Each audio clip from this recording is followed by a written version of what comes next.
Salut, c'est Trado, content de vous retrouver pour la mise à jour des zones d'accumulation rationnelle sur les cryptos majeurs. On va commencer par Bitcoin. Bitcoin qui refuse de consolider de manière significative et se maintient au-dessus de la zone d'accumulation rationnelle des 64 000, 60 300.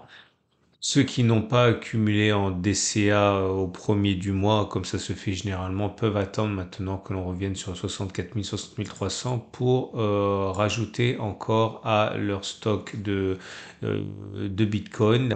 Il me semble qu'on est toujours en phase de plafonnement. Tant qu'on n'aura pas clôturé au-dessus des précédents sommets, pour moi, on sera en phase 3, donc en phase de plafonnement. Les bougies Ekinashi indiquent que c'est quand même pas trop mauvais, j'ai envie de dire, en ce sens que c'est vert. Et vert sans mèche basse, autrement dit, c'est plutôt haussier, hein. Maintenant, on pourra déplorer le fait que les mèches hautes soient plutôt longues et que les corps soient plutôt courts. Hein, c'est pas haussier comme ça a pu l'être ici, mais en tout cas, c'est sûrement pas baissier pour l'instant.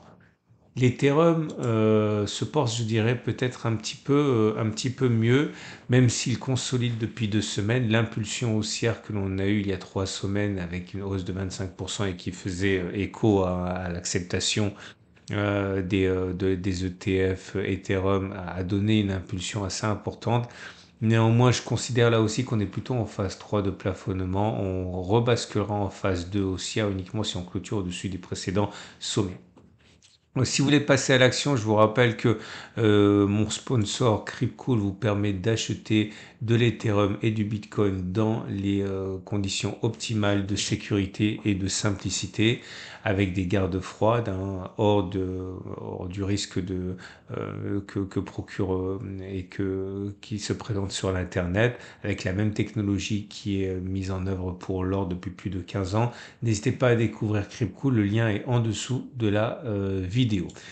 Alors, vraiment, ce que l'on a de plus positif, j'ai envie de dire, cette semaine, c'est ce qui s'est passé sur Binance Coin, qui était dans une situation similaire à celle que l'on voit sur Bitcoin, Ethereum et beaucoup d'autres, mais qui a rebasculé en phase 2 en clôturant justement au-dessus des précédents sommets. Donc, on était en phase 3 pendant le même laps de temps d'ailleurs, hein, que Bitcoin et Ethereum et d'autres, mais là, on aimerait bien que les autres cryptos se mettent dans la roue, hein, de Binance Coin qui vient donc de clôturer au-dessus des 649 là et qui réactive du coup sa phase 2 haussière.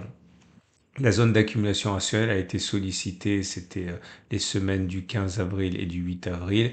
Un retour sur les 520-428 serait donc un retour en zone d'accumulation rationnelle.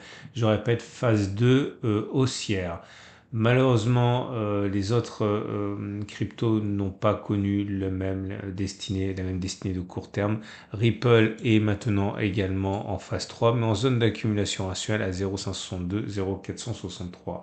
Dogecoin également en phase 3, mais d'une manière, on va dire, un peu plus dynamique, hein, puisqu'on n'est pas englué comme on l'est, par exemple, sur Ripple depuis des mois et des mois. On est en zone d'accumulation rationnelle à 0,158, 0,117 pour Dogecoin. Avalanche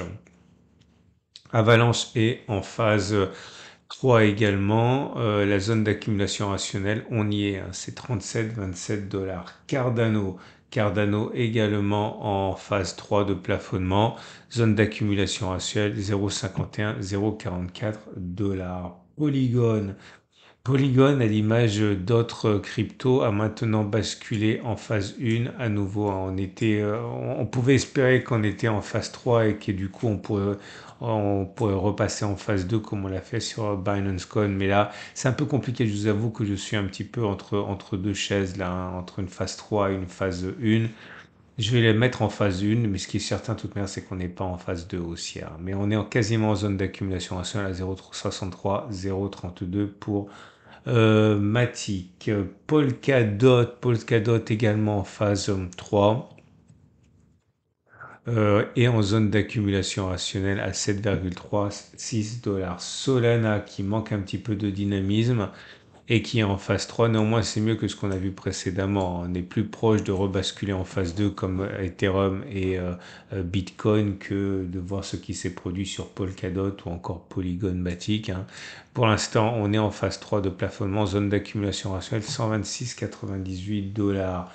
Malheureusement, Elrond est loin de ça. On a rebasculé en phase 1, en phase de base, hein. C'était une phase 3 pendant un moment, puis maintenant je la requalifie en phase de base. Donc aucune tendance. Et par contre en zone d'accumulation rationnelle, hein, actuellement. AV, pareil, il est toujours en phase 3, mais là, je crains que ce n'est qu'une question de temps avant qu'on rebascule en phase 1 aussi. Là, j'ai hésité avant de requalifier la phase actuelle en phase 1 de base, hein, pour AV. On laisse encore un petit peu le bénéfice du doute, mais il y a des chances pour qu'on rebascule en phase 1 très, très, très vite, hein. Chainlink également a été en phase 2 et n'est plus en phase 2. On est en phase 3 actuellement. Par contre, on n'est pas en zone d'accumulation rationnelle. La zone d'accumulation rationnelle, c'est 13,512,5 $. Et on termine avec Cosmos qui est en phase 1. Pareil, on a été en phase 2, puis on a été en phase 3, puis finalement tout ça, ça s'est tassé et on revient en phase 1 de base. On passe aux actions. Marathon Digital est en phase 3 de plafonnement et en zone d'accumulation rationnelle à 15,5 $. Riot Platforms également en phase 3 actuellement à 8,6. Coinbase Global en phase 3 mais de manière beaucoup plus dynamique, hein. Et zone d'accumulation rationnelle 207,190 $. Elle a été testée il y a 3 semaines déjà, hein. MicroStrategy se porte pas trop mal, même si on n'est pas en phase 2, hein. La zone d'accumulation rationnelle, c'est 1,34, 1,04, toujours en phase 3 de plafonnement. Et pour terminer, CleanSpark également en phase 3.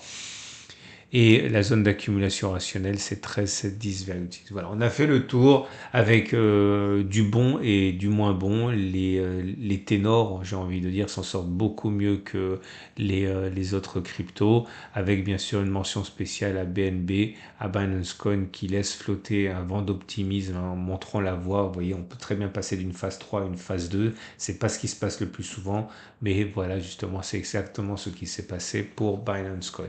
Je vous rappelle que ce format est mis à jour tous les dimanches soirs, lundi matin. N'hésitez pas à vous abonner pour ne pas louper les mises à jour hebdomadaires. Excellente journée et à tout de suite pour d'autres vidéos.